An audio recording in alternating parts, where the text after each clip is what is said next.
Good morning, y'all. Well, it is day 94 and leaving Eagle's Nest Shelter. I think Alias and I were the first ones out of there this morning. It is, well, now it's 7:20. We left about 30 minutes ago. And it is Sunday. So yeah, slept well last night. I think I fell asleep at like 8 o'clock. And so that was nice. Did not rain that I'm aware of. Yeah, we have a short day today. I think it's 8.5 or 9 miles just to Port Clinton. And we have a friend who you met earlier on one of the videos, Tony, who gave us some trail magic. He's kind of a friend and follower of Alias, or Jay, on his YouTube channel. He's going to pick us up because he lives nearby. And I think he's going to take us to Cabela's and get our resupply, and maybe we'll go out to lunch as well, and then get to the microtel and check in. So that's kind of the day. It's going to be short. I have to admit, I am ready to rest and get a Nero today, as well as the Zero tomorrow. So, it is Memorial Day weekend, so hope everybody's having or had, by the time you watch this, had a good holiday weekend with whatever you decide to do with friends and family. And as far as the daily update, or weekly update, I should say, it's Sunday, and I am doing pretty well. These rocks have really taken a toll on my feet. You can imagine. I've got, it was rainy and muddy yesterday, and I think that just my shoes and my socks swelled up, made everything much tighter inside the shoe. So kind of squeezed my toes, and I got some hot spots going on down in there. And these, like I said, the rocks just don't help, because your feet and ankles are constantly turning from side to side, up and down, flexing different ways. And it just kind of pinches it even more.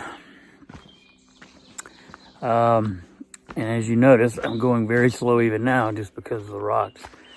I am grateful, though, despite all the rain and mud, we've got adequate water. All the streams are filled back up. Even the ones that are usually seasonal or dry have water flowing through them now. So that's a good thing for us. Had a few hot days last weekend.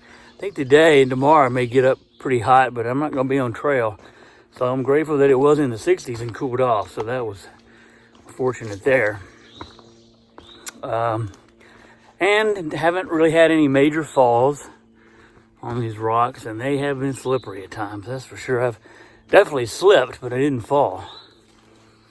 And I'm really grateful for Jay offering this hotel to share the room, because like I said, I had a lot of trouble earlier in the week, and a lot of other people did too. They've had to decide just to keep on hiking through town because they couldn't find a place to stay. So I'm grateful for that and him. And as well, tomorrow will be Memorial Day, so I'm grateful for those who gave their life in service to our country. Although can't really tell them that because they're not with us. But I am grateful for their memory and what they did. My grandfather served in World War II and was in the D-Day invasion and marched all the way to Berlin and lived to tell me that story. But obviously he didn't pass away, but I was always in awe when he'd tell me those stories, nonetheless. And otherwise, I think body's holding up pretty well. I haven't weighed lately, so I don't know what my weight loss is. It had tapered off at around 21 or 22 pounds lost. But I eat anything and everything when I go to town, or even unhealthy stuff like pizzas and burgers and things like that, just because I'm so ravenous for calories. And you know, sometimes it's the protein that we crave out here, so we're always grabbing meat products or cheese, whatever we can find with protein. And that's about it. I'm gonna end the Sunday discussion there.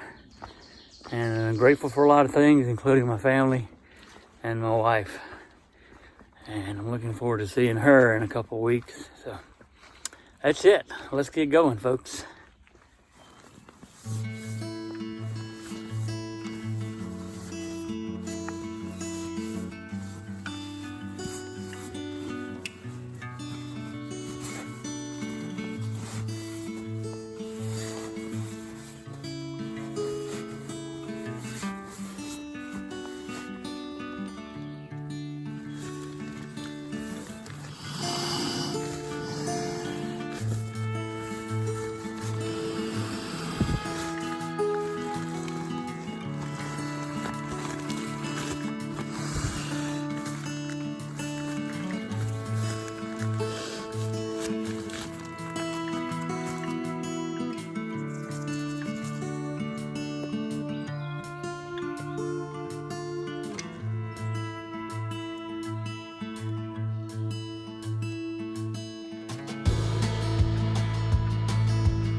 Today I'm coming into Port Clinton, Pennsylvania. It's one of those towns that the AT passes through and still has the hotel that served as a stagecoach stop between Philadelphia and Sunbury in the early 1800s.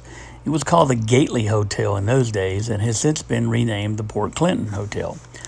But in those early days, it was a great social center where news from other states and even foreign countries was exchanged. It was customary when signing the hotel register to add any news that they thought might be of common interest. The hotel keeper and the family cared for the driver and the passengers, stabled the horses, and entertained with fiddler and dances. The town at the confluence of the Schuylkill and Little Schuylkill rivers was laid out in 1829, and the community thrived in the 1800s as large shipments of coal were brought here on primitive railroads and loaded onto canal boats for shipment in elsewhere parts of Pennsylvania. The last boat to leave Port Clinton was the Mary Rose, which took a load of coal to the state sanatorium over at Hamburg, Pennsylvania, just before the outbreak of World War II in 1939. Today, it has only a population of 373. Hey y'all, so day 93 has come to an end, and short day, only a little less than 9 miles, I think, from Eagle's Nest Shelter down here into Port Clinton. And it was a pleasant day. Temps were good, wasn't raining. Didn't have a lot of views, didn't see a whole lot. I did see a little strange totem pole that I put in the one of the photos. It was on the right side of the trail. It was a little strange. And then the last descent, half mile or so down into Port Clinton, was really, really steep. I hadn't seen one that steep in a while. But it came out right there at the old train station, had some relics there from the Lehigh Gorge, and an old Pullman passenger train. That was kind of neat in the old train station. So very nice. And then we were met by our good friend Tony, who you'd seen on previous videos and his YouTube channel, Random Adventures 2.0. And his friend was there with him, Dave. They picked us up. Dave has a YouTube channel as well. It's RN-RV Chronicles. He does a lot of RVing and a lot of YouTube videos regarding repairs and just different things regarding camping and RVs. So super nice guys who picked us up, and we're going to see them a little later, and they're going to take us out for to get our resupply and probably eat a meal somewhere. But yeah, that was kind of the day. It was just short and sweet. Got here relatively early, like 11:30 in the morning. So we've been able to get cleaned up and get things going here. So it'll be nice to rest today, as well as our zero tomorrow, which is even more important. And just kind of enjoy the Memorial Day weekend, and that's about it for today. Kind of a short day and short video. But I'm zeroing tomorrow, but I'll still put another video up just showing you what we did here in Port Clinton, and work on logistics for getting off trail in a couple of weeks. So thanks everybody for watching. Again, be sure to check out Tony and Dave's YouTube channel, as well as Jay, who's be putting up videos as well when we get some Wi-Fi here at the hotel. So we'll see y'all tomorrow. Thanks y'all. Bye-bye.